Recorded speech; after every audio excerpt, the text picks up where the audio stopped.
好，上一节课跟同学们讲解了退步压肘的第一个发力，是一个小肚走立圆的一个伸法动作。那么我们看第二个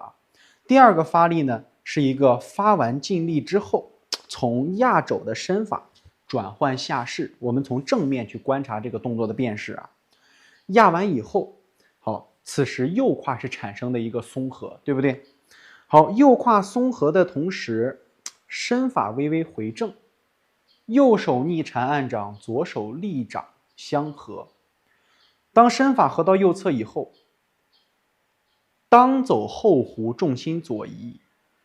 移到左侧的同时，我们小肚主动向左螺旋，同时左手在身前中线相合，右手转顺缠上领掌，和我们身体左转，同时变势。变过来以后，右手合于右膝上方，左手合于中线。好，在这个位置，我们在撤步的过程当中，右手由掌变成五指向内合扣，扣进来之后，利用伸法的右转来形成身体右螺旋，带动右脚向右斜后方45度顿步推掌。在顿步的同时，咱的左脚随伸法的右转，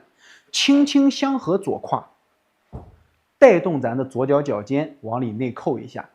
那在这个动作里面呢，我们需要讲解上中下三节的要求。第一节，上节，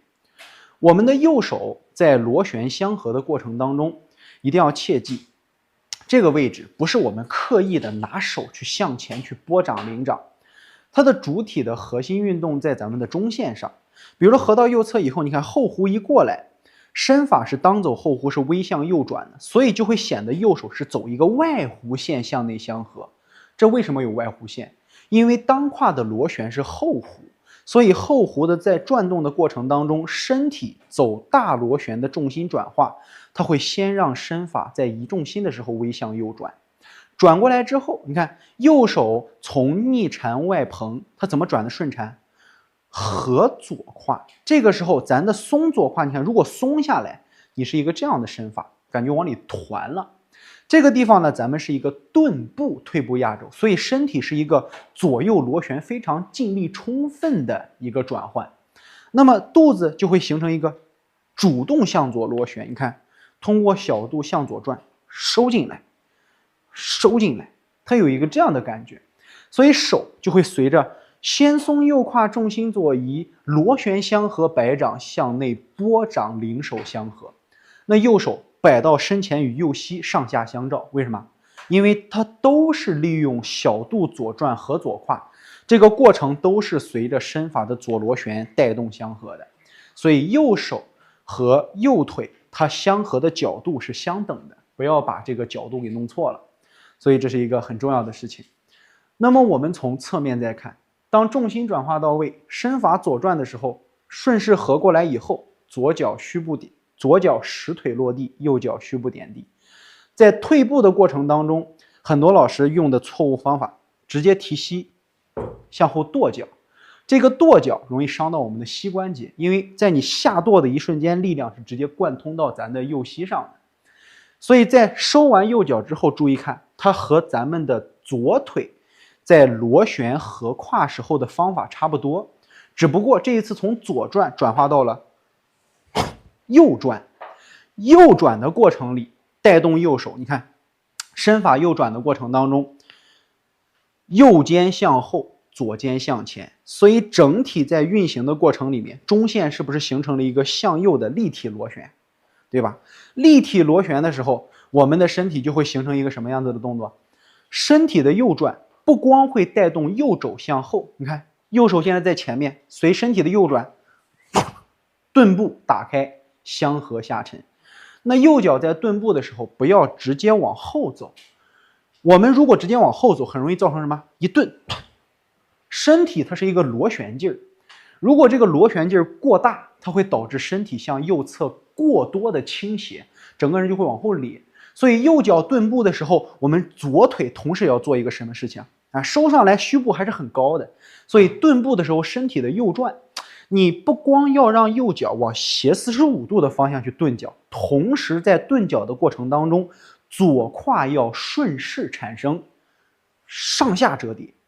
那这个时候整个人身体沉下来了，然后再加上咱的身法向右螺旋，那老师们咱想一下，左腿的下沉，这个时候我们为什么有的同学顿不出来脚，而且一顿就容易塞车塞到这儿？就是因为咱顿步的时候靠的是啥？有些老师靠的是身体后仰，通过仰倾倒重心的这个方式，把右脚顿过去。所以大家可以看一下，在转的时候，虽然中线在螺旋，但是我的整体重心还在我的左腿上，看到了吗？还在我的左腿上，没有出现身法向右去偏移或者是倾倒的问题，重心一直合在左腿，它就不会出现我们说了一倒，哎呀没顿出来了，就非得用这样的感觉去顿步发力，是不是就很奇怪了，对吧？那右手由掌变爪，它是结合了咱们8法5步里面的踩在食指的一个道理。这个手领上去向回合是一种踩劲儿，踩，哎，两手向内相合，攥掌相合，这个指抠进去，抓住衣服或者扣住肉，向后去带。那同样，很多同学认为退步压肘，他打的这个肘，把肘理解到这儿了，认为向后顶肘才是我这个动作的发力核心，实际错了。我们的发力还是在向前的推掌上，因为身法右转，你的转螺旋，中线在转动，它会形成几个力？2个，所以一肩向后，一肩向前，右手只是一个向回带的劲儿，实际上的力还是出发在咱的左手上，还是在左手上。所以右手合到咱的右侧肋间，左手推在咱的身前，和左膝上下相照。左手的力一定不能丢。很多老师一退步压肘，过多的，为啥？因为习惯了这种螺旋的时候，右腿做的动作比较多，所以就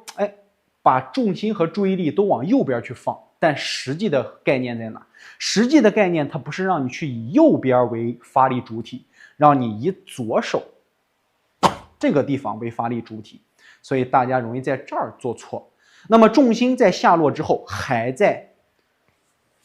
顿步前腿上，千万不要把重心顿步再到后腿上，一是对膝盖伤害很大，二是你重心不稳，容易往后倾倒身体，明白了吧？所以第二个发力在我们退步压肘的这个动作当中，也是一个全新的动作，也需要大家多去磨练，找到手和身体在螺旋时配合的最舒适的高低。这个高低不做硬性要求，你可以与肩齐高，你可以与肋齐高，但是不能低过肋就在这个空间区间内，随便怎么顿都行。是我们需要慢慢找到身体配合的一种感觉，因为你抓，你看你向内带，向前推掌，你不管这个人他高矮胖瘦，他总会有变化，是不是？所以你只固定在一个方向，那么你这个动作就变成了什么？太极操。所以它的核心在哪里？中线螺旋，明白螺旋当中可以带动四肢形成对拉相合的劲。这个时候，整体在螺旋的过程里面，一向前或向后，整体的变化它是一个非常整的，千万不能这样子，左手不管，它是一个全身都在去走劲儿的过程，明白了吧？这是心架当中的退步压肘的第2段中段，咱们下一节课跟老师们讲退步压肘的领掌第3段这个动作呢，咱们分成3节课细细的跟大家讲。